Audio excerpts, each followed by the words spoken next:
1 Samuel 15. And Samuel said to Saul, "The Lord sent me to anoint you king over his people Israel.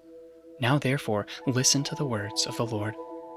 Thus says the Lord of hosts, I have noted what Amalek did to Israel in opposing them on the way when they came up out of Egypt.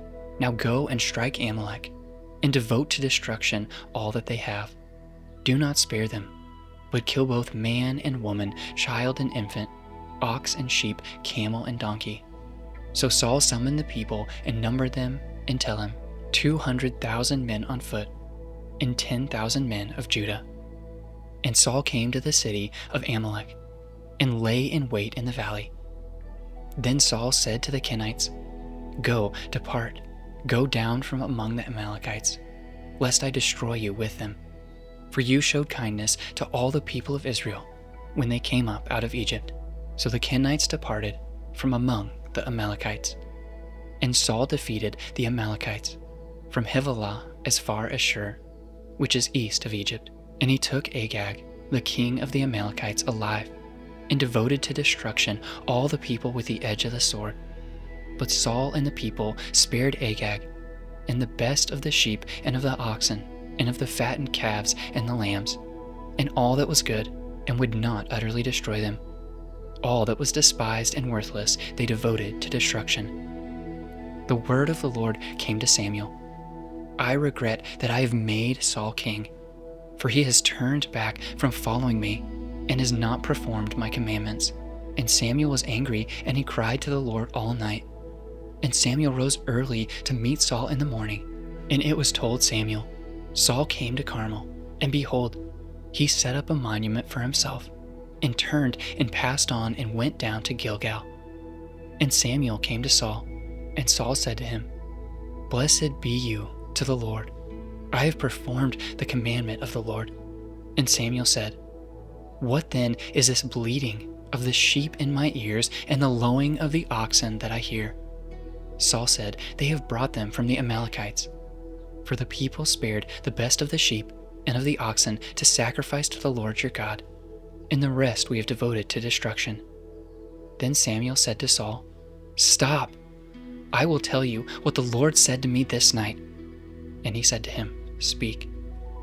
And Samuel said, "Though you are little in your own eyes, are you not the head of the tribes of Israel?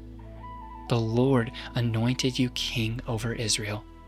And the Lord sent you on a mission and said, 'Go, devote to destruction the sinners, the Amalekites, and fight against them until they are consumed.'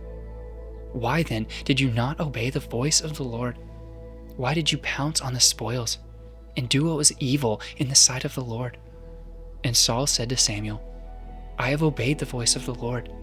I have gone on the mission on which the Lord sent me. I have brought Agag, the king of Amalek, and have devoted the Amalekites to destruction. But the people took of the spoil, sheep and oxen, the best of the things devoted to destruction, to sacrifice to the Lord your God in Gilgal."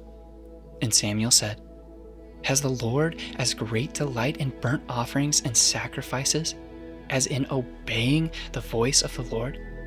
Behold, to obey is better than sacrifice, and to listen than the fat of rams. For rebellion is in the sin of divination, and presumption is as iniquity and idolatry.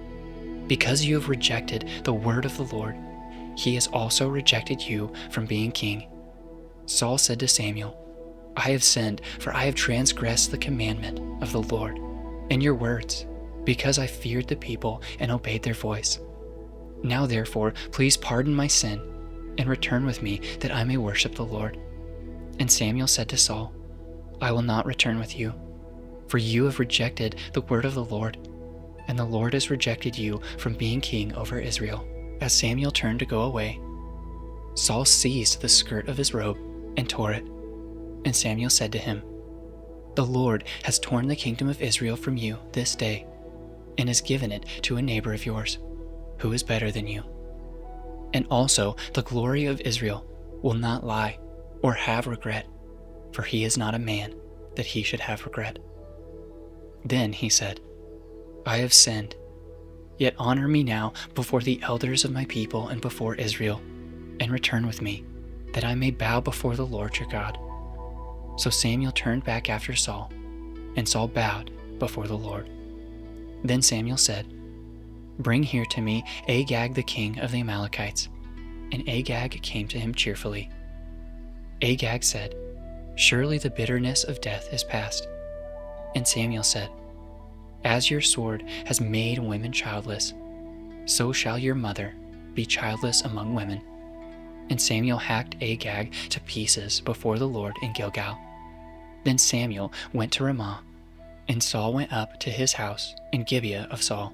And Samuel did not see Saul again until the day of his death. But Samuel grieved over Saul, and the Lord regretted that he had made Saul king over Israel.